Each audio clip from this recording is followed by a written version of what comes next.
Bab 5. Ancaman di bidang Ipolexos Budankam dan strategi mengatasinya dalam bingkai Bhinneka Tunggal Ika. Bagian A. Kasus ancaman di bidang Ipolexos Budankam. Ideologi bangsa Indonesia adalah Pancasila yang memuat nilai religius, adat istiadat, serta kebudayaan masyarakat Indonesia. Ideologi Pancasila mengakui atas kebebasan dan kemerdekaan individu, tetapi tetap menghormati hak dan kebebasan orang lain. Ancaman dalam bidang ideologi adalah ancaman yang dinilai mempunyai kemampuan membahayakan masyarakat suatu negara, sehingga akan mengancam dasar filsafat negara, yaitu Pancasila. Berikut contoh kasus ancaman di bidang ideologi. Ancaman ideologi komunis. Komunisme adalah ideologi yang mendukung masyarakat tanpa kelas. Semua properti dan kekayaan dimiliki bersama. Ideologi komunis ini bertentangan dengan ideologi Pancasila karena hak individu tidak diakui dalam ideologi ini. Contoh kasus ancaman komunis di Indonesia adalah peristiwa G30 SPKI. Ancaman ideologi liberal. Liberalisme merupakan ideologi yang menitik beratkan pada kebebasan dan persamaan hak individu dalam berbagai aspek kehidupan. Liberalisme bertentangan dengan Pancasila. Salah satu penganut ideologi liberal adalah Amerika Serikat. Di sana, warga bebas berkreasi, bahkan berbuat sesuatu yang jika dilakukan di Indonesia sangat dilarang, seperti membuat website berbau pornografi. Contoh kasus ancaman ideologi liberal di Indonesia yaitu belajar terpapar pornografi. Kasus tersebut memiliki keterkaitan dengan dampak negatif globalisasi dan liberalisme. Globalisasi yang identik dengan modernisasi, kebebasan berkreasi, dan berekspresi mampu meyakinkan masyarakat luas bahwa liberalisme dapat membawa manusia ke arah kemajuan dan kemakmuran. Paparan liberalisme tersebut apabila tidak diatasi akan menjadi ancaman bagi kepribadian bangsa Indonesia. 2. Kasus ancaman berdimensi politik. Politik berhubungan dengan kekuasaan, pemerintahan, dan tata pengelolaannya, serta berhubungan dengan kebijakan dan hubungan luar negeri. Oleh karena itu, ancaman berdimensi politik dapat berasal dari dalam negeri sekaligus luar negeri. Ancaman berdimensi politik dari dalam negeri. Ancaman dari dalam berarti ancaman yang berasal dari negara Indonesia sendiri, yang meliputi pengerahan massa, kudeta, dan gerakan separatisme. 1. Pengerahan massa. Disebut juga mobilisasi massa yang merupakan upaya menggerakkan kelompok masyarakat untuk mencapai tujuan tertentu yang dilakukan oleh oknum yang berkepentingan. Pengerahan massa ini berdampak negatif dan positif. Berdampak positif apabila dilakukan secara tertib dan tidak bertentangan dengan hukum, akan tetapi dapat berubah menjadi ancaman politik yang mengancam keutuhan NKRI apabila dilakukan dengan bertentangan dengan hukum. Yang kedua, kudeta. Kudeta berasal dari bahasa Prancis coup d'estat atau coup yang artinya serangan atau pukulan pada negara. Pengertian kudeta yaitu satu tindakan perebutan kekuasaan dari pemerintahan yang sah dikerjakan secara ilegal, memicu kerusuhan, dan tidak konstitusional. Yang ketiga, separatisme. Separatisme merupakan gerakan memisahkan diri dari suatu negara dengan tujuan mendirikan negara sendiri. Kasus ini pernah terjadi di Indonesia pada masa kepemimpinan B.J. Habibie, yaitu Timor Timur melepaskan diri dari NKRI. Selanjutnya ada ancaman berdimensi politik dari luar negeri. Ancaman di bidang politik luar negeri dilakukan oleh suatu negara dengan melakukan tekanan politik terhadap Indonesia. Bentuk ancaman non-militer berdimensi politik antara lain intimidasi, provokasi, atau blokade politik. Ancaman tersebut sering digunakan oleh pihak-pihak dari luar untuk menekan suatu negara. 3. Kasus ancaman berdimensi ekonomi. Kasus ancaman yang berdimensi ekonomi yang dialami Indonesia adalah globalisasi ekonomi. Globalisasi ekonomi adalah proses kegiatan ekonomi dan perdagangan yang melibatkan negara-negara di seluruh dunia untuk menjadi satu kekuatan pasar semakin terintegrasi tanpa rintangan batas teritorial negara. Globalisasi pada satu sisi membuka peluang pasar produk dari dalam negeri ke pasar internasional secara kompetitif. Di sisi lain, membuka peluang masuknya produk-produk global ke pasar domestik. Meski menjadi keuntungan, Globalisasi juga menjadi ancaman bagi kedaulatan ekonomi suatu negara. 4. Kasus ancaman berdimensi sosial budaya. Ancaman berdimensi dengan sosial budaya berkaitan dengan masyarakat dan hasil cipta, rasa, serta karsanya. Kemajuan iptek mengancam lunturnya nilai-nilai budaya masyarakat Indonesia. Ancaman di bidang sosial budaya di Indonesia sebagai berikut. A. Konsumerisme dan hedonisme. Konsumerisme adalah paham atau gaya hidup yang menganggap barang-barang mewah sebagai ukuran kebahagiaan, kesenangan, dan sebagainya, atau gaya hidup tidak hemat. Hedonisme adalah pandangan hidup yang menganggap bahwa kesenangan dan kenikmatan materi menjadi tujuan utama. B. Munculnya gejala westernisasi. Westernisasi adalah peniruan gaya hidup negara barat. Westernisasi bisa disebabkan oleh abroad-minded. Abroad-minded adalah berpikir ke luar negerian. Barang dari luar negeri dianggap paling bagus. Lulusan sekolah luar negeri paling pintar. Abroad-minded ini dapat mengarah ke westernisasi. Contohnya, gaya berpakaian, perilaku, dan kebiasaan sehari-hari yang kebarat-baratan. Westernisasi dapat mengakibatkan budaya Indonesia terkikis dan dilupakan oleh generasi muda karena menganggap kebudayaan barat lebih baik. 5. Kasus ancaman berdimensi pertahanan dan keamanan. A. Spionase. Spionase merupakan kegiatan yang biasanya dilakukan oleh agen rahasia dalam mencari dan mendapatkan rahasia pertahanan negara dari negara lain. Kegiatan ini dilakukan secara tertutup dengan menggunakan kemajuan iptek dan tidak mudah dideteksi. Sasaran kegiatan spionase adalah objek vital nasional dan instalasi strategis. Negara Indonesia memiliki sejumlah objek vital nasional dan instalasi strategis, yaitu Istana Negara, Gedung MPR atau DPR atau DPD, tempat wisata, dan tempat pengelolaan SDA yang rawan terhadap aksi sabotase dan spionase sehingga harus dilindungi. B. Agresi atau invasi. Agresi atau invasi, kekuatan bersenjata dapat digunakan untuk melakukan agresi atau invasi. Agresi adalah penyerangan suatu negara terhadap negara lain adalah ancaman bagi kedaulatan negara, keutuhan wilayah, dan keselamatan suatu bangsa.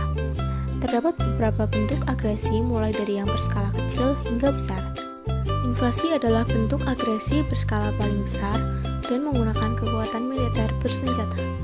Bangsa Indonesia pernah diinvasi 2 kali oleh Belanda yang ingin kembali menjajah, yaitu agresi militer 1 pada tanggal 21 Juli 1947 sampai 5 Agustus 1947 dan agresi militer 2 yaitu pada tanggal 19 Desember tahun 1948.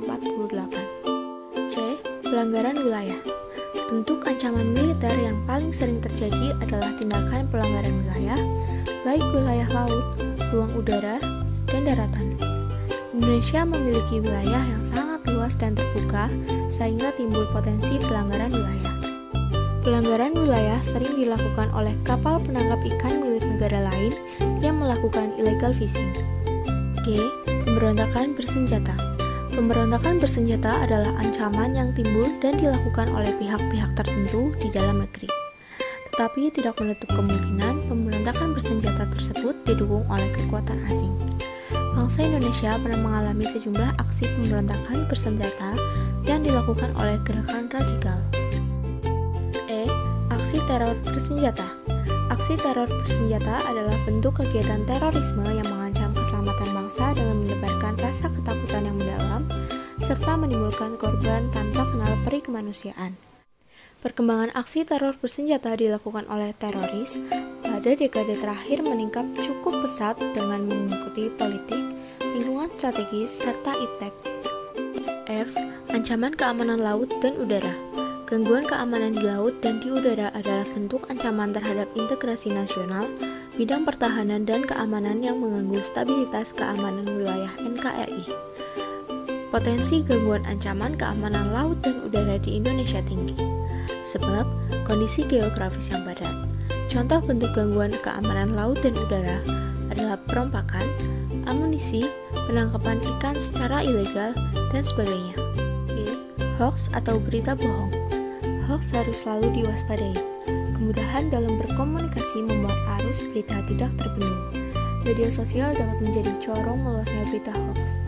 Oleh karena itu, media sosial hendaknya digunakan secara bijak. Informasi yang masuk harus disaring dengan ideologi Pancasila dan norma-norma dalam masyarakat. Berita hoax dapat menimbulkan kesalahpahaman, bahkan konflik, serta membahayakan persatuan dan kesatuan bangsa. Bab 5. Ancaman di bidang IPOLEK Sosbud dan KAM dan strategi mengatasinya dalam Bingkai Bhinneka Tunggal Ika. B. Strategi mengatasi ancaman terhadap NKRI. Strategi adalah kumpulan cara yang dilakukan untuk menghadapi atau mengatasi situasi tertentu untuk mencapai tujuan. Strategi yang dilakukan Indonesia dalam mengatasi ancaman berdimensi IPOLEK Sosbud dan KAM adalah sebagai berikut. 1. Strategi mengatasi ancaman berdimensi ideologi. Ancaman ini termasuk salah satu ancaman militer yang membahayakan kehidupan berbangsa dan bernegara dengan tujuan mencegah meluasnya pengaruh ideologi selain Pancasila. Konsep penanganannya ditempatkan dalam kerangka upaya bela negara dengan strategi pertahanan berlapis, antara lain 1. Lapisan terdepan dalam konsep penanganannya terdiri atas unsur pertahanan militer, yakni kementerian atau lembaga pemerintah non-kementerian yang membidangi ideologi. 2. Unsur pemerintah yang membidangi politik dalam dan luar negeri mengerahkan seluruh instrumen pemerintahan untuk menangkal pihak lain yang mengancam ideologi Pancasila. 3. Unsur pemerintah yang membidangi informasi mempercepat gerakan untuk melakukan operasi informasi imbangan sehingga masyarakat dapat menangkal berbagai pengaruh asing yang mengancam ideologi. 4. Unsur pemerintah yang membidangi pendidikan melaksanakan proses pembelajaran dan kesadaran akan ideologi Pancasila secara bertingkat dan berlanjut. 5. Unsur pemerintah yang membidangi agama memberdayakan para pemimpin agama untuk membangun kerjasama dengan pemerintah demi membentengi masyarakat dan penetrasi ideologi asing. Dan 6. Peran lapis pertahanan militer seperti program pelaksanaan bakti TNI. 2. Strategi mengatasi ancaman berdimensi politik. Strategi pertahanan ancaman di bidang politik ditentukan oleh kemampuan sistem politik dalam menanggulangi segala bentuk ancaman yang ditujukan kepada kehidupan politik bangsa Indonesia. Terwujud dengan kehidupan politik berlandaskan demokrasi Pancasila dan politik luar negeri bebas aktif. Langkah-langkah yang ditempuh adalah 1. Pendekatan ke dalam. Pembangunan sistem politik demokrasi yang menghargai kebinekaan atau kemajemukan bangsa tertulis dalam 3 pilar penataan ke dalam. 1. Penguatan penyelenggaraan pemerintah negara yang sah, efektif, bersih, berwibawa, dan bebas KKN, serta bertanggung jawab. 2. Penguatan lembaga legislatif. 3. Penguatan kekuatan politik nasional. 2. Pendekatan keluar. Menciptakan diplomasi dengan negara lain secara dinamis, diwujudkan dengan 1. Pada lingkup internal, contohnya penciptaan kestabilan negara dan ekonomi bangsa. 2. Pada lingkup regional, contohnya diplomasi aktif dalam meningkatkan kerjasama. 3. Pada lingkup supraregional, contohnya politik luar negeri Indonesia untuk meningkatkan kerjasama antar negara dengan fokus menjaga keutuhan wilayah NKRI. 4. Pada lingkup global, contohnya memperjuangkan kepentingan nasional melalui keberadaan Indonesia dalam PBB, serta mengidentifikasi ancaman yang mungkin terjadi sehingga dapat mencegah ancaman tersebut. 3. Strategi mengatasi ancaman berdimensi ekonomi. Di antaranya adalah sebagai berikut. 1. Menghadapi ancaman ekonomi dari internal, yaitu penciptaan lapangan kerja padat karya, pembangunan infrastruktur. 3. Strategi mengatasi ancaman berdimensi ekonomi. Di antaranya adalah sebagai berikut. 1. Menghadapi ancaman ekonomi dari internal, yaitu penciptaan lapangan kerja padat karya, pembangunan infrastruktur, penciptaan iklim usaha yang kondusif, dan pemilihan teknologi tepat guna. 2. Menghadapi ancaman ekonomi dari eksternal, yaitu Indonesia harus membangun dan menjaga hubungan baik dengan negara-negara yang memiliki kekuatan ekonomi politik dunia. 4. Strategi mengatasi ancaman berdimensi sosial budaya. Di antaranya adalah sebagai berikut. 1. Menjadikan nilai-nilai Pancasila sebagai filter. Contohnya kedisiplinan yang tinggi dapat ditiru, tetapi gaya hidup konsumtif dan pergaulan bebas harus dihindari. Untuk menghindari nilai budaya barat yang negatif, masyarakat harus menjadikan nilai-nilai Pancasila sebagai filter. 2. Meningkatkan rasa nasionalisme. Nasionalisme adalah ajaran untuk mencintai bangsa dan negara sendiri. Nasionalisme dapat dilakukan dengan mempelajari kebudayaan yang berasal dari berbagai suku di Indonesia. Contohnya kegiatan karnaval budaya mampu mengajarkan generasi muda untuk mengenal keberagaman budaya Indonesia. 5. Strategi mengatasi ancaman berdimensi pertahanan dan keamanan. Pertahanan negara bertujuan menjaga dan melindungi kedaulatan negara, keutuhan wilayah, dan keselamatan segenap bangsa dari berbagai bentuk ancaman. Untuk mencapai tujuan tersebut, kebijakan pertahanan negara dirumuskan dalam 5 sasaran strategis sebagai berikut. 1. Mewujudkan pertahanan negara yang mampu menghadapi ancaman. 2. Mewujudkan pertahanan negara yang mampu menangani keamanan wilayah maritim, dirgantara, dan daratan. 3. Mewujudkan pertahanan negara yang mampu berperan dalam menciptakan perdamaian dunia berdasarkan politik bebas aktif. 4. Mewujudkan industri pertahanan yang kuat, mandiri, dan berdaya saing. 5. Mewujudkan warna negara Indonesia yang memiliki kesadaran bela negara. Strategi untuk menanggulangi setiap ancaman pertahanan dan keamanan di Indonesia dapat dilakukan melalui upaya berikut. A. Ancaman kejahatan dunia maya. Kejahatan dunia maya dikenal dengan cybercrime. Strategi menghadapi cybercrime yang dilakukan adalah bekerja sama dengan berbagai pihak agar kejahatan dunia maya dapat diminimalisasi. B. Ancaman teroris. Strategi mengatasi ancaman terorisme dapat dilakukan melalui upaya berikut. Membentuk Badan Nasional Penanggulangan Terorisme, pengesahan Undang-Undang tentang Anti-Terorisme, dan memperkuat aparat negara. C. Konflik perbatasan. Konflik keterbatasan antar negara dapat diselesaikan melalui strategi berikut. Menguatkan alutsista serta meningkatkan teknologi untuk mengawasi daerah perbatasan. Pemerintah perlu memberikan pendidikan pentingnya menjaga wilayah perbatasan masyarakat. TNI memperkuat penjagaan di wilayah perbatasan. Pemerintah melakukan perundingan dengan negara tetangga untuk menetapkan status wilayah perbatasan. D. Ancaman illegal fishing. Illegal fishing mengakibatkan negara merugi. Diperlukan upaya penangkapan kejahatan yang komprehensif untuk mengungkap dan meminimalisasi adanya illegal fishing di Indonesia. Pemerintah Indonesia dapat menyita kapal asing yang melintasi batas kedaulatan negara. Selain itu, pelaku dapat diproses secara hukum sesuai perundang-undangan yang berlaku.